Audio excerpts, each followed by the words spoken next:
Սիրելի հյուրեր, հարգելի գործընկերներ, ինքնայք և պարոնայք, պետք է ասեմ, որ մեր խորհրդարանական հայացքը ապակենտրոնացված համագործակցության վերաբերյալ հիմնականում կառուցվում է մեր համագործակցության շրջանակներում Ֆրանսիայի խորհրդարանի վերին պալատի սենատի հետ, որը ներկայացնում է տարածքային կազմավորումները և որի միջոցով ենք մենք հնարավորություն ստանում անմիջական տեղեկատվություն ստանալ Ֆրանսիայի համայնքներում տեղի ունեցող բոլոր տեսակի զարգացումներից։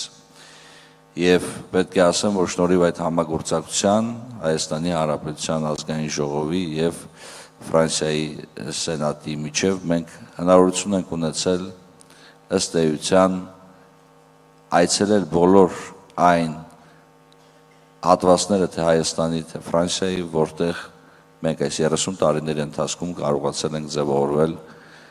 ապակենտրոնացված համագործակցության տարբեր ձևաչափեր։ Իմ գործընկերները Ֆրանսիայից սովորաբար ասում են, պետությունը դա միայն մայրաքաղաքը չէ, հաճախ դա լսվում է սենատում, որովհետև սենատը, ինչպես արդեն նշեցի, ներկայացնում է տարածքային կազմավորումները։ Այո, համայնքներն են ձևավորում պետությունը, համայնքների միջոցով են ձևավորում հանրային իշխանությունը, համայնքների համագործակցության միջոցով է հնարավոր հասնել այն արդյունքների, որոնք թույլ կտան առավել արդյունավետ անցում ապահովել դեպի առավել բարենպաստ ապագա։ Ես առիթից պետք է օգտվեմ և շնորհակալություն հայտնեմ իմ ֆրանսիացի գործընկերներին, որոնք 2020 թվականի պատերազմից հետո մի սկզբունքային որոշում կայացրեցին, որ Հայաստանի Հանրապետության տարածքում մշտապես լինելու է որևիցե ֆրանսիական պատվիրակություն։ Եվ ամբողջ այս ընթացքում, հետևելով այս խոստմանը, մենք մենակ չենք մնացել։ Հայաստան են այցելել բոլոր տեսակի պատվիրակություններ, տեղական ինտեգրավորման մարմիններից Ֆրանսիայի, ազգային ժողովից, սենատից և պարզապես քաղաքացիների խմբեր, որոնք մեզ այդ ծանր իրավիճակում մենակ չեն թողել։ Անդրադառնալով այն ռազմավարական նշանակությանը, որը կարող է ունենալ ապակենտրոնացված համագործակցությունը, բացի այն դասական արդեն դարձած ոլորտներից, որի միջոցով մենք իրականացնում ենք ապակենտրոնացված համագործակցություն, իսկ դա կրթությունն է, մշակույթը, տնտեսական համագործակցությունը, ֆրանկոֆոնիան և այլն, մենք պետք է մտածենք նաև նոր ուղիների մասին, մենք պետք է մտածենք բարձր տեխնոլոգիաների մասին, արհեստական բանականության գործիքների օգտագործման մասին մեր համագործակցության մեջ և փորձենք այս նորարար եղանակով կառուցենք արդեն ապակենտրոնացված համագործակցությունը։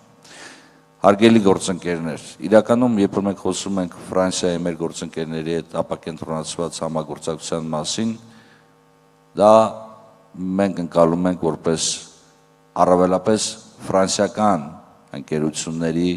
ֆրանսիական մշակույթի, ֆրանսիական դերակատարների կամ ֆրանսիական կողմի ակտիվ մասնակցություն։ Սա երկկողմ ճանապարհ է և մենք էլ պետք է մտածենք, թե ինչպես առավել արդյունավետ եղանակով մենք կարող ենք մասնակցել և մեր ներդրումն ունենալ Ֆրանսիայի համապատասխան համայնքների հետ ապակենտրոնացված շրջանակներում ձեռք բերված համագործակցության շրջանակներում։ Իհարկե, եթե մենք անդրադառնում ենք նրան, թե ինչպես է զարգացել Հայաստան-Ֆրանսիա ապակենտրոնացված համագործակցությունը, ապա պետք է արձանագրենք, որ իրականում անկեղծանալով, որ իրականում այն ընդգրկել է բոլոր այն համայնքները, որոնք ունեցել են կուռ հայկական կամ հայաշատ վայրեր, և սա շատ կարևոր է եղել այս կառույցները ձևավորելու համար։ Սրա հետ զուգահեռ իմ կարծիքով մենք պետք է նայենք նաև այլ ուղղություններ։ Իհարկե շատ կարևոր է և գնահատելի է, բայց մենք նաև պետք է փորձենք առավել խորացնել մեր հարաբերությունները նաև այն հատվածների հետ Ֆրանսիայի,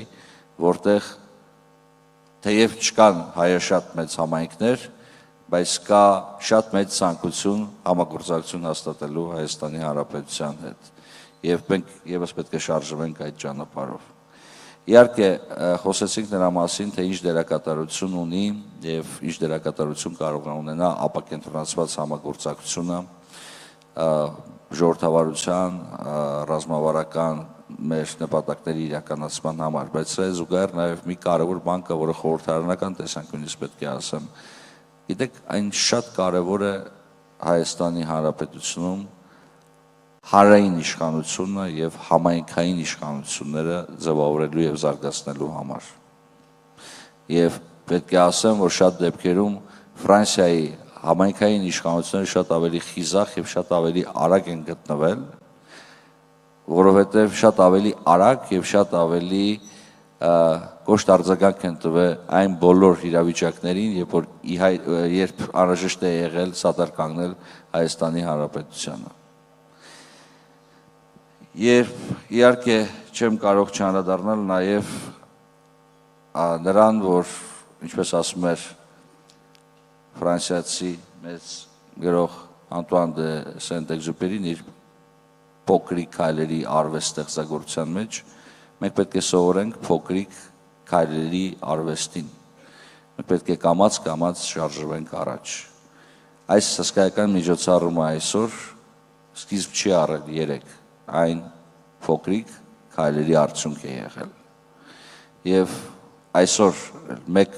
այլ փոքրիկ, բայց շատ կարևոր քայլ ենք անելու, եւ այսօր Սյունիքում առաջին անգամ հայ-ֆրանսիական պատմության մեջ ստեղծվելու է հյուպատոսական գրասենյակ։ Եվ սա եւս մեկ վկայություն է նրա, որ ապակենտրոնացված համագործակցությունը հաջողվում է եւ արդյունավետ գնում է առաջ։ Շնորհակալություն։ Շնորհակալություն, պարոն պատգամավոր։ Չմոռանաք հավանել տեսանյութը եւ բաժանորդագրվել Civic AM-ի YouTube-յան էջին։